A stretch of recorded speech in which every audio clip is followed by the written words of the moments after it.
ವೆಂಕಿ, ನಿಮ್ಮಪ್ಪ ಹೇಳ್ದಾಗೆ ಇದು ನಿಮ್ಮಿಬ್ಬರಿಗೆ ಸೇರಿದ್ದು. ನಮಗಿದ ಮೇಲೆ ಹಕ್ಕಿಲ್ಲ. ತಗೋ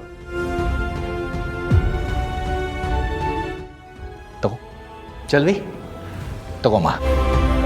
ಈ ಹಣ ನಮಗೆ ಬೇಡ, ನೀವು ಬಳಸ್ಕೊಳ್ಳೋದು ಬೇಡ. ಈ ಹಣದಿಂದ ನಿಮ್ಮ ತಾಯಿ ಕಣ್ಣು ಆಪರೇಷನ್ ಮಾಡಿಸಿ. ಅವ್ರ ಕಣ್ಣು ಬಂದರೆ ನೀವಿಬ್ಬರನ್ನು ನೋಡಿ ಖುಷಿ ಪಡ್ತಾರೆ, ಈ ಜಗತ್ತು ನೋಡ್ತಾರೆ. ತಗೊಳ್ಳೋ.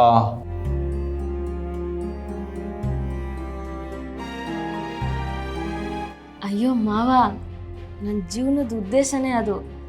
ಆದರೆ ಅವನ ಹತ್ರ ನಾನು ಮಾತಾಡಿದೆ ಆಪ್ರೇಷನ್ ಬಗ್ಗೆ. ಸದ್ಯಕ್ಕೆ ನೀವಿಬ್ರು ಒಂದು ಜೀವನ ಅಂತ ರೂಪಿಸ್ಕೊಳ್ಳಿ, ಆಮೇಲೆ ಈ ಆಪ್ರೇಷನ್ನು ಅದು ಇದು ಎಲ್ಲ ಅಂತ. ಅದಕ್ಕೆ ಇದು ನಾವು ಅಂಗಡಿ ಶುರು ಮಾಡಿದಾಗಿಂದ ಮೊದಲನೇ ಆದಾಯ. ಈ ಮೊದಲನೇ ಆದಾಯ ನಿಮಗೆ ಕೊಡ್ತೀವಿ. ಮುಂದಿನ ಸಲ ಏನು ಬರ್ತದೆ ಅದನ್ನೆಲ್ಲ ಅವನ ಆಪ್ರೇಷನ್ಗೆ ಅಂತ ಎತ್ತಿಟ್ಕೊತೀನಿ. ಸಂತೋಷಮ್ಮ, ಕೊಡಬೇಕು ಅಂತ ಅನ್ನಿಸ್ತಲ್ಲ, ನಮಗಷ್ಟು ಸಾಕು. ಅದಕ್ಕಿಂತ ಇನ್ನೇನು ಬೇಕು? ಕೆಲವು ವಿಷಯನ ತಡ ಮಾಡಬಾರ್ದು. ಈ ಹಣದಲ್ಲಿ ನಿಮ್ಮ ತಾಯಿ ಕಣ್ಣು ಆಪರೇಷನ್ ಮಾಡಿಸಿ. ಸಾಕಾಗಲಿಲ್ಲ ಅಂದರೆ ನಮ್ಮ ಹತ್ರ ಒಂದು ಸ್ವಲ್ಪ ದುಡ್ಡಿದೆ, ಅದನ್ನು ಕೊಡ್ತೀವಿ. ಈ ದುಡ್ಡಿಟ್ಕೊಂಡು ನಾವು ಏನು ಮಾಡೋಣ?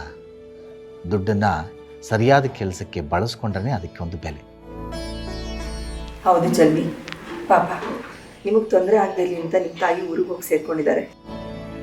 ನೀವು ಅಲ್ಲೂ ನೋಡಿಕೊಂಡು ನಮ್ಮನ್ನು ನೋಡ್ಕೊಳ್ಳೋದು ತುಂಬ ಕಷ್ಟ ಆಗುತ್ತೆ. ನಿಮ್ಮಮ್ಮನ ಕಣ್ಣು ಆಪ್ರೇಷನ್ ಮಾಡಿಸಿದ್ರೆ ಅವರು ಸ್ವತಂತ್ರವಾಗಿರ್ತಾರೆ, ನಿಮಗೂ ನೇರಾಳ. ಅಯ್ಯೋ ಅತ್ತೆ, ಅವರು ಇಲ್ಲಿರೋದಕ್ಕಿಂತ ಅಲ್ಲಿದ್ರೇ ಖುಷಿಯಾಗಿರ್ತಾರೆ. ಅಷ್ಟಕ್ಕೂ ಅಲ್ಲಿ ಅವನ್ನ ನೋಡ್ಕೊಳಕ್ಕೆ ಚೋಟು ಅವನೇ. ಚೋಟು ನನಗಿಂತ ಚೆನ್ನಾಗಿ ನೋಡ್ಕೊತಾನೆ ಅವನ್ನ. ಆದರೂ ಚಲ್ವಿ, ಮನುಷ್ಯನಿಗೆ ಕಣ್ಣು ಭಾಳ ಮುಖ್ಯವಾದಂಗ. ನಿಮ್ಮ ತಾಯಿ ಇಷ್ಟು ವರ್ಷ ಕಣ್ಣಿಲ್ಲದೆ ಕಳೆದಿದ್ದಾರೆ. ಈಗ ನೀವು ಬೇಗ ಆಪ್ರೇಷನ್ ಮಾಡಿಸಿದ್ರೆ ಅವ್ರ ಪ್ರಪಂಚನ ನೋಡ್ಬೋದು, ನಿಮ್ಮಿಬ್ಬರನ್ನೂ ನೋಡಿ ಖುಷಿ ಪಡ್ಬೋದು ಅಲ್ವಾ?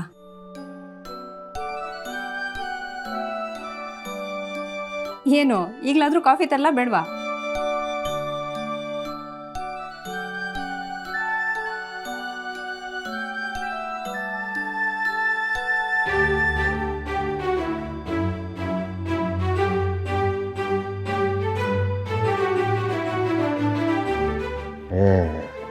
ಇವರಿಬ್ಬರಿಗೆ ಸ್ವಲ್ಪನೂ ಬುದ್ಧಿ ಇಲ್ಲ.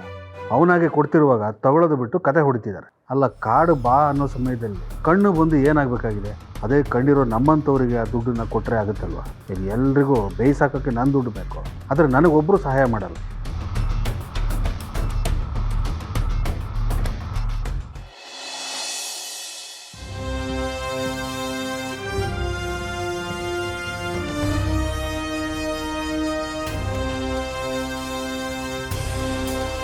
ಕೂತಿರಿ, ನಾನು ನೀರು ತೊಗೊಂಡು ಬರ್ತೀನಿ. ಸರಿ.